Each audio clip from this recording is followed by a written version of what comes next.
성원이 되었지만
오늘 저는 여러분과 함께 너희는 내게 부르짖으라는 제목으로 말씀을 나누고자 합니다. 불티가 하늘로 올라감 같이 인생은 고난을 위하여 태어났다고 욥은 탄식을 했습니다. 시골에서는 옛날 마당에 모기를 쫓기 위하여 모닥불을 피웠습니다. 불을 잘 붙게 하기 위하여 볏짚이나 보리집을 태우면 뜨거운 공기에 불티가 하늘로 솟아나는 것을 늘 우리가 보곤 했습니다. 이와 같은 변함없는 자연 법칙처럼 인간의 삶도 고난을 피할 수가 없다는 것입니다. 우리는 항상 크고 작은 고난에 우겨 쌓이고 답답한 일을 당하고 핍박과 비난을 받고 모함을 당하고 낭패와 실망을 당하고 배반과 꿇어뜨림을 당하면서 살아가고 있습니다. 가슴이 답답하고 앞이 캄캄하며 삶의 기쁨이 사라지고 죽고 싶은 심정이 될 때 하나님을 아는 사람은 하나님 앞에 꿇어 엎드려 울부짖으며 기도하게 되는 것입니다. 이와 같은 체험을 하는 우리들에게 너무나 큰 위로의 말씀이 있습니다. 그 말씀이 바로 에레미야 33장 2절로 3절입니다. 일을 행하시는 야훼, 그것을 만들며 성취하시는 야훼, 그 이름을 야훼라 하나니가 이같이 이르노라. 너는 내게 부르짖어라. 내가 내게 응답하겠고 내가 알지 못하는 크고 은밀한 일을 내게 보이리라. 첫째로 너는 내게 부르짖으라고 말한 것입니다. 조용히 묵상하라고 말씀하지 않았었습니다. 소곤거리라고 말씀하지 않았었습니다. 너희는 내게 부르짖으라고 말했었습니다. 시편 91편 15절에 그가 내게 간구하리니 내가 그에게 응답하리라. 그들이 환난 당할 때 내가 그와 함께하여 그를 건지고 영화롭게 하리라고 말씀하셨습니다. 우리의 간구를 듣기를 원하시는 하나님 것입니다. 여러분, 간구라는 것은 마음이 애타서 끓어오르는 간절한 부르짖음을 말하는 것입니다. 부모님들이 자식에게 교훈할 때도 보통 말로 교훈할 때가 있고 눈물을 흘리며 손을 잡고 간절히 부탁하는 것이 있는 것입니다. 우리 하나님께 우리가 응답받는 기도는 그냥 찬양하고 묵상 기도하고 그저 소곤소곤하는 기도를 하라고 말씀하지 않고 부르짖어라, 간구하라고 말한 것입니다. 간구하는 것은 결국 부르짖고 기도하게 마련인 것입니다. 간절한 열심히 뱃속에서 끌어올라서 창자가 끊어질 것 같은 간절한 마음으로 부르짖어 기도할 때 흑암의 세력을 물리치고 하나님 보호자의 기도가 상달될 수 있는 것입니다. 왜 우리가 기도하는 것입니까? 우리의 문제를 해결하실 수 있는 하나님이 계시기 때문에 하는 것입니다. 하나님이 우리 보고 부르짖으라고 말할 때 장난으로 하는 말이 아닙니다. 우리 놀리려고 하시는 말씀이 아닙니다. 진정으로 하시는 말씀인 것입니다. 너희가 부르짖어 간절히 기도하면 응답하는 하나님이 계신다는 것을 하나님은 말씀하시고 계신 것입니다. 에레미야 33장 2절부터 일을 행하시는 야훼, 그것을 만들어 성취하시는 야훼, 그 이름을 야훼라 하는 이가 이같이 이른다고 말씀하신 것입니다. 우리가 부르짖어야 우리의 부르짖음을 받아서 일을 행하시고 그 일을 지어 성취하시는 야훼라는 것입니다. 부르짖지 아니하면 하나님께서도 간섭할 수 없다는 것입니다. 인생사는 하나님이 무조건 간섭하지 않습니다. 우리 성도의 부르짖음을 통해서 하나님은 그 기도를 들으시고 일을 행하시고 일을 지으시고 하나님의 역사를 베풀어 주시는 것입니다. 주님께서는 우리가 기도할 때 주님께로 나와서 기도하라고 말씀하는 것입니다. 마태복음 11장 28절에 수고하고 무거운 짐진 자들아 다 내게로 오라, 내가 너희를 쉬게 하리라고 말씀하시는 것입니다. 주님께 와서 부르짖으며 간절히 기도하는 예가 우리 구약 성경에 보면 많이 있습니다. 한나의 기도, 제사장 엘리는 한나가 술이 취한 줄 알았었습니다. 한나가 얼마나 애끓는 간장이 가지고서 기도했던지 말이 막혀서 목소리가 나지 않았었습니다. 말문이 막힐 정도로 간절한 심정으로 기도하니까 입술만 덜썩거렸죠. 그가 야훼 앞에 오래 기도하는 동안에 엘리가 그의 입을 주목한즉 한나가 속으로 말하며 입술만 움직이고 음성은 들리지 아니하므로 엘리는 그가 취한 줄로 생각한지라.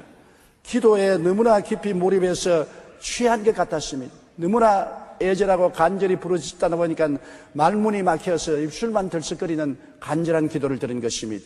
그 기도는 곧장 응답을 받아서 한나에게 하나님이 귀한 아들 주신 것입니다. 그와 같이 간절한 기도 속에서 끓는 기도를 하나님은 바라보시는 것입니다. 애간장이 타는 기도를 한 것은 또 수르보니게 여인의 기도를 보면 알 수 있는 것입니다. 예수님께서 시돈과 두로 땅에 갔었을 때 이스라엘 백성이 아닌 헬라 여인 수르보니게가 주님께 나와서 내 딸이 귀신 들렸으니 고쳐달라고 간청을 했었습니다. 주님이 들은 채만 쳤습니다. 이 부인은 제자들을 붙잡고 하소연했습니다. 제자들이 저 부인이 저렇게 간절히 구하니 주님께서 도와주시지요. 주님께서 나는 이스라엘에 잃어버린 자에게밖에 오지 않았다. 아직 이방인의 때가 오지 않았으니 도와주지 못한다고 했었습니다. 그런데 이 여인이 주님 가는 앞길을 막고 굴 엎드려서 주님이시여 우리 딸이 귀신 들려사오니 고쳐달라고 했을 때 주님이 굉장히 모욕적인 대답을 하셨습니다. 자녀들에게 줄 떡을 취하여 개에게는 주지 않는다. 너는 개 같은 여자다. 너의 기도는 응답될 수 없다. 보통 사람 같으면 그 말을 들었을 때 분노하고 일어나서 뒤도 안 돌아보고 갈 것입니다. 얼마나 간절한 마음의 소원이 있었는지 올소이다. 나는 개입니다. 그러나 개들도 자녀들이 먹는 박삭 밑에 떨어지는 부스러기는 잡아먹으니 나 부스러기만 좀 주십시오. 얼마나 간절했기 때문에 그 모욕적인 은사를 해도 조금도 움직이지 않고 이 간절한 호소를 했겠습니까? 주님께서 그 말씀을 들으시고 여자여 내 믿음이 크도다. 내 믿은 대로 될지라고 말한 것입니다. 그러자 귀신이 나갔던 것입니다. 여러분 이방인의 때가 오지 않아서 합법적으로 이방인에게 기도 응답을 줄 수 없는 때라도 너무나 간절한 기도를 하니까 주님이 때를 넘어서 그 여자에게 떡부스러기를 주셨던 것입니다. 우리는 성경에 보면 거지 바디메오가 몸부림치는 기도를 한 것을 볼 수 있는 것입니다. 예수님이 여리고성을 지나갈 때 사람들이 많이 지나간지라 거지가 동냥하라도 말고 지나가는 사람의 옷자락을 잡고 무슨 일이 일어나냐고 물으니까 나사렛 예수가 너 앞을 지나갔다 그랬었습니다. 그는 당장 동냥받던 그 그릇을 던져버리고 일어나서 동서남북을 향해서 다윗의 자손 예수여 나를 불쌍히 여겨주시고 부르짖었습니다. 많은 사람이 그를 밀치고 강제로 앉혔습니다. 이 장님 거지야, 너 같은 놈이 부르짖는다고 들어줄 리가 있냐, 잠잠하라. 그러함에도 불구하고 그는 계속해서 뛰며 꿀리며 간절한 호소로서 애타게 부르짖었습니다. 그러니까 주님께서 가시다가 말고 발을 중지하시고 돌아보시면서 그를 내게로 오라고 했었습니다. 그가 뛰어갔습니다. 주님께서 내가 네게 무엇 해주기를 원하느냐?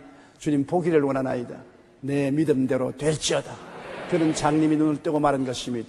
몸부림치는 기도, 많은 주위의 사람들이 시끄럽다고 잠잠하라고 그렇게 억압을 해도 아랑곳 없이 부르짖는 기도, 이것이 바로 통성기도요, 애절한 기도요, 간절한 기도가 되는 것입니다. 부르짖으라는 말은 히브리어 카라에서 나온 말로서 절규하라는 뜻을 담고 있는 것입니다.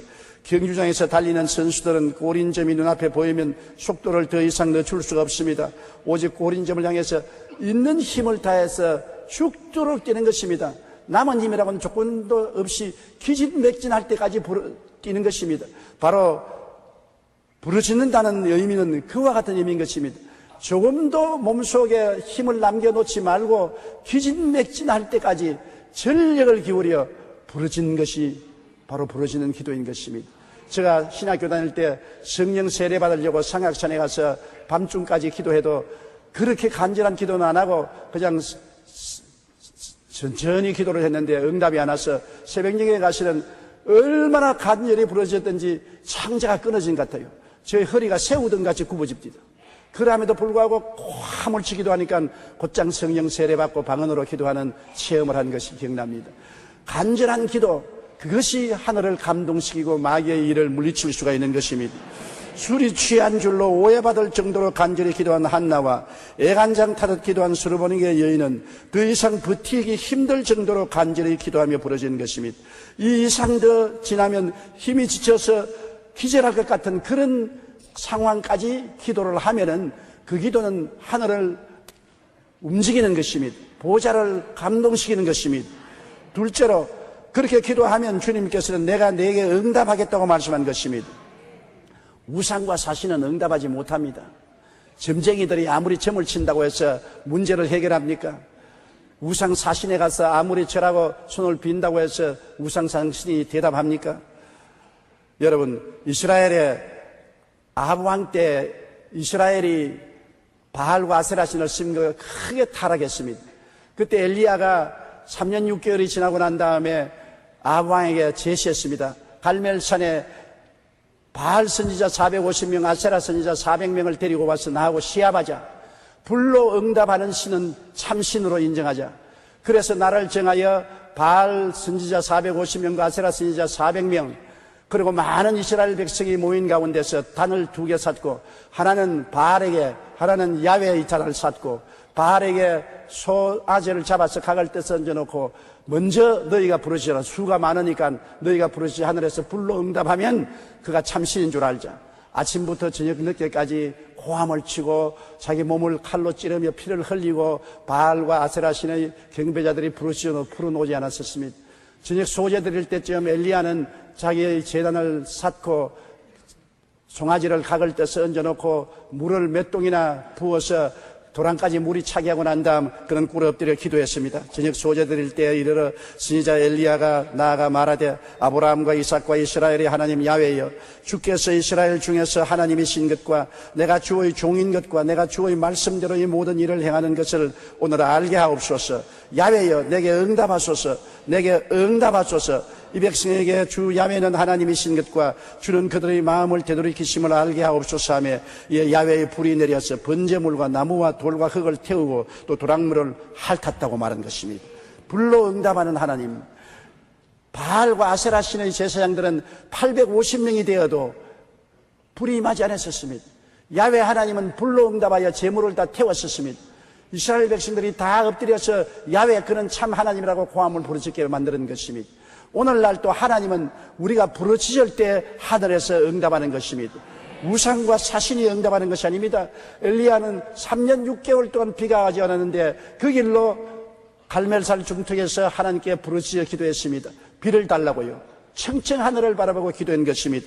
엘리야가 아합에게 이르되 올라가서 먹고 마시소서. 큰 빗소리가 있나이다. 아합이 먹고 마시러 올라가니라. 엘리야가 갈멜산 꼭대기로 올라가서 땅에 꿇어 엎드려 그의 얼굴을 무릎 사이에 넣고 그의 사환에게 이르되 올라가 바다 쪽을 바라보라. 그가 올라가 바라보고 말하되 아무것도 없나이다. 이르되 7번까지 다시 가라.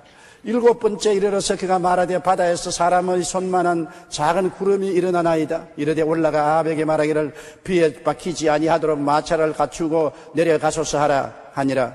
죽음 후에 구름과 바람이 일어나서 하늘이 캄캄해지며 큰 비가 내리는지라 아합이 마차를 타고 이스라엘로 갔다고 말하는 것입니다.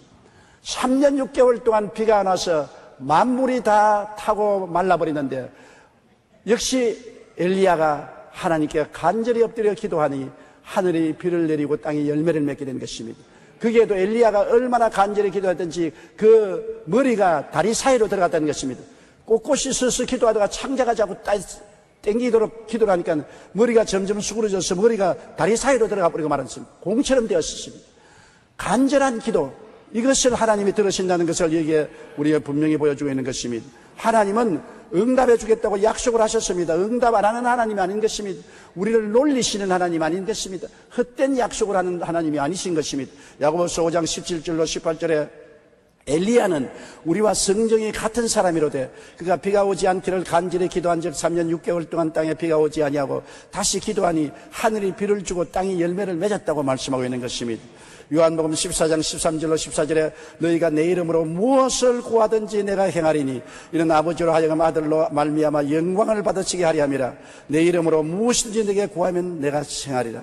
엄청난 약속이 아닙니까? 무엇이든지 큰 일이나 적은 일이나 가능한 일이나 불가능한 일이나 야훼께 주 예수 그리스도 이름으로 기도하면 주님께서 시행하시겠다고 말씀하신 것입니다. 하나님은 부르짖는 자의 기도를 무시하지 않고 응답하셔서 우리 생활에 간섭해 주시는 것입니다. 셋째로 내가 알지 못하는 크고 비밀한 일을 보여주겠다. 기도는 우리가 아는 방법으로 올 때도 있지만은 우리가 전혀 알지 못하는 크고 은밀한 방법으로 응답할 때가 많은 것입니다. 비밀한 길은 우리가 모릅니다.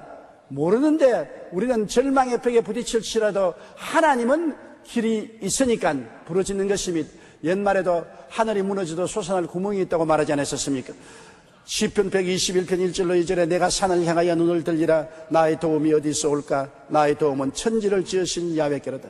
태산이 내게 가로막혔습니다. 눈을 들어보니까 갈 길이 없습니다. 앞길이 다 막혔어요.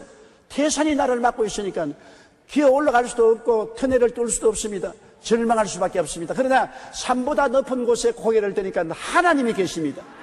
아무리 우리 인생 문제가 태산같이 클지라도 태산보다 높은 하나님이 계시고 태산을 제압할 하나님이 계신 것입니다.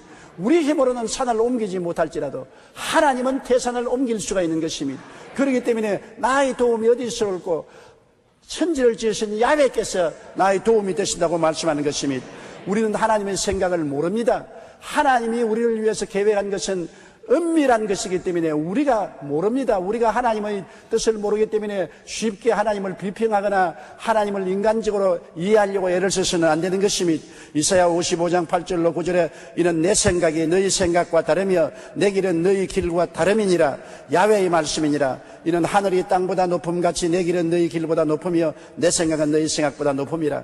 그러므로 많은 예수 믿는 사람들이 자꾸 자기 생각을 하나님 생각에 대체시키려고 하는 것입니다. 자기가 방책을 세우고 자기가 길을 만들어서 자기가 하는 것이 옳다고 생각하는 오만과 교만과 독선에 빠지는 것입니다. 예수 믿는 사람이 하나님 앞에 무릎을 꿇어 엎드려 하나님의 뜻을 간절히 받들고 하나님의 말씀을 따라서 살지 아니하고 자기의 생각, 자기의 길로 연구 개발해서 나가면 그것은 오만이요, 교만이요, 독선이요, 결국에는 바벨탑같이 무너지고 마는 것입니다. 우리는 굉장히 조심해야 되는 것입니다. 내 길을 야훼께 맡겨라. 저를 의지하면 저가 이루시고 내 의를 빛같이 나타냈으며 내 공의를 정오의 빛같이 하시라고 말씀한 것입니다. 우리는 하나님께 맡길 줄 알아야 되고 하나님의 뜻을 간절히 간구하고 하나님 말씀을 믿고 기다릴 줄 알아야 되는 것입니다. 성급하게 내 길로 내 생각으로 내 계획으로 내 방책으로 일을 했다가는 안 되는 것입니다. 계획은 사람에게 있어도 그 발걸음을 옮기는 이는 하나님이시기 때문인 것입니다. 하나님을 경외하는 자는 쉽게 인간적으로 서지 않는 것입니다. 조엘 오스틴 목사의 책 잘 때는 나의 이런 간증이 있는 것을 읽어보았습니다. 오스틴 목사의 친구 한 명이 말기암에 걸렸는데 의사들이 다 포기했습니다.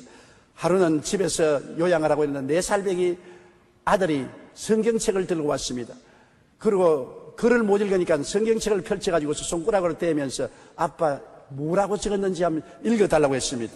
그런데 그게 뭐라고 쓰냐면 요한복음 11장 4절을 어린아이가 가르치기 때문에 그걸 보니까 이 병은 죽을 병이 아니라 하나님의 영광을 위함이요 하나님의 아들이 이로 말미암아 영광을 받게 하려니라.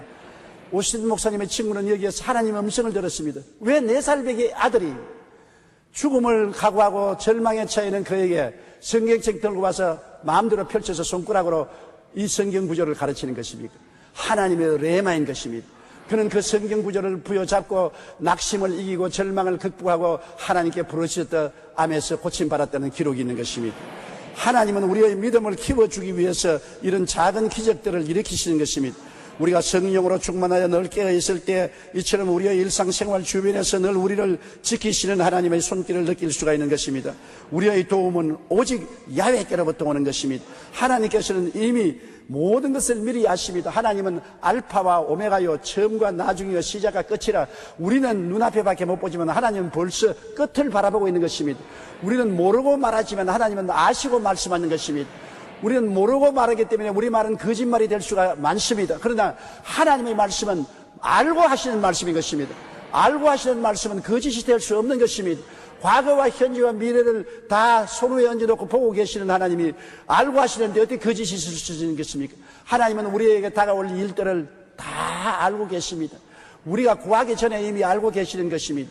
그러므로 성경 고린도전서 2장 9절에 기록된 바 하나님이 자기를 사랑하는 자들을 위하여 예비하신 모든 것은 눈으로 보지 못하고 귀로 듣지 못하고 사람의 마음으로 생각지 못했다는 것 같으니라고 말한 것입니다.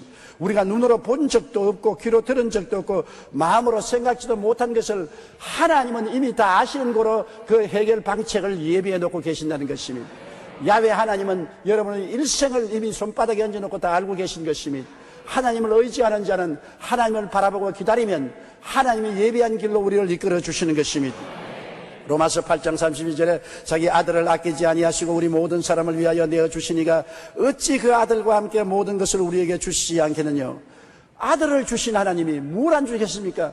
제가 여러분에게 금덩어리 하나를 드리는데 여러분이 금덩어리를 사갈 신문지 쪽지 하나 주십시오 하면 금덩어리를 주신 제가 신문지 쪽이 안 주겠습니까? 아들을 주신 하나님이 그 아들과 함께 무엇을 선물로 주지 않겠습니까?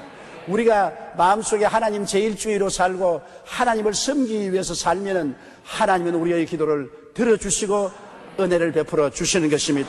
우리의 생각에 막다른 골목이라고 낙심치 말 것은 하나님의 생각은 우리 생각보다 한없이 높기 때문인 것입니다. 하나님은 우리에게 감추인 비밀을 나타내 주시는 것입니다. 출애굽기 14장 21절 22절에 보면 모세가 바다 위로 손을 내밀며 야훼께서 큰 동풍이 밤새도록 바닷물을 물러가게 하시니 물이 갈라져 바다가 마른 땅이 된지라. 이스라엘 자손이 바다 가운데를 육지로 걸어가고 물은 그들의 좌우에 벽이 되었다는 것입니다. 홍해 밑에 길을 만들 줄이야 누가 알았습니까? 이스라엘 백성도 모르고 바로의 군대들도 몰랐습니다. 이스라엘 백성은 홍해물에 갇혀서 죽었다고 생각하고 바로의 군대는 홍해물에 갇힌 이스라엘 백성을 산채로 포로로 잡았다고 생각했습니다만 하나님은 비밀한 계획을 가지고 있었습니다. 홍해를 갈라서 바다 밑에 신장로를 깔아놓으신 것입니다. 이것이 하나님의 크고 은밀한 것입니다. 마음으로 생각지 못한 그런 것입니다. 그들이 수르강야에 들어가서 나흘 길을 걸어가도 물이 없어 목이 마를 때 쓴 연못물을 만나서 탄식을 했었습니다.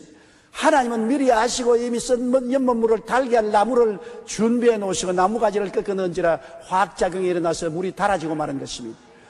쓴 물을 달게 만드는 것도 하나님이 이미 준비해 놓은 것입니다. 하나님의 뜻을 따라 하나님을 영광을 위해서 하나님의 인도를 받는 사람은 어느 곳에 가서 어떠한 어려운 고비에 처할지라도 하나님의 해결책을 만들어 놓은 것입니다. 방책이 없는 곳에 하나님의 방책을 만들어 놓으신 것입니다. 우리는 이 세상을 살면서 쓰디쓴 연못물을 당할 때가 많습니다. 쓴 연못물의 경험을 할 때 우리는 낙심하고 탄식하지 말고 하나님께 부르짖어 기도하면 하나님은 이미 달게 한 방책을 세워 놓으신 것입니다. 우리는 대책이 없을 때 하나님은 대책을 세워 놓은 것입니다. 예수님이 말씀하셨습니다. 내가 곧 길이라고요. 우리가 길이 없을 때 예수님은 길이 되시는 것입니다. 예수 이름으로 부르짖으면 없는 길도 만들어 놓는 것이 주님의 역사인 것입니다. 가나의 혼인잔치에서 포도주가 떨어져서 큰 혼란에 떨어졌을 때 예수님이 어떻게 크고 큰 비밀을 가지고 있었습니까? 마리아가 예수님께 부탁하니 예수님이 그 부탁을 들으시고 물을 변하여 포도주로 만들어 주신 것입니다. 얼마나 놀라운 일인 것입니까?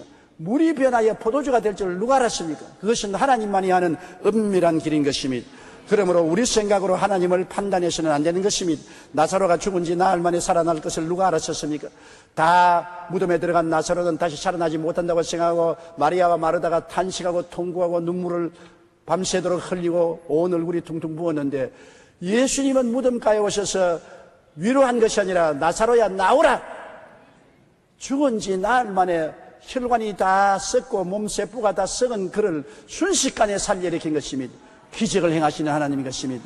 죽은 자를 살리시고 없는 것을 있게 하시는 전지 전능 무소부지 하시는 하나님인 것입니다. 우리는 하나님을 너무나 과소평가하고 사는 것입니다. 하나님을 사람처럼 생각하는 것입니다. 하나님을 태산줄령을 옮기지 못할 하나님으로 생각하고 산을 바라보고 낙심하는 것입니다. 산 넘어 계신 하나님을 바라보고 기적을 행하시는 하나님을 의지하는 여러분 되시기를 주님 이름으로 축원합니다. 하나님은 인간의 상상력에 미치지 못하는 크고 비밀한 해답을 갖고 계시는 것입니다. 하나님의 세계의 문을 열고 하나님의 손길을 움직이는 비결은 기도밖에는 다른 도리가 없습니다. 그것도 일상적인 평범한 기도를 뛰어넘어 간절하고 애절하며 몸부림쳐 부르짖는 기도를 해야 되는 것입니다. 그와 같은 기도는 하나님을 감동시키며 마귀의 진을 회파하고 하나님께서 우리 생각을 한없이 뛰어넘는 비밀한 해답을 보여주시는 것입니다. 미국의 16대 대통령은 미국 대통령 중에 가장 위대한 대통령입니다. 아브라함 링컨은 위기 때마다 엎드려 기도를 했습니다. 하루는 어떤 사람이 링컨에게 왜 위기의 순간마다 기도하냐고 물었습니다. 그러자 링컨은 나는 기도 이외에 최선의 방책을 모릅니다.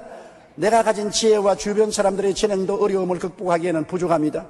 오직 전능하신 그분만이 최선의 방책을 알고 계시므로 나는 그저 주님을 믿고 의지할 뿐입니다.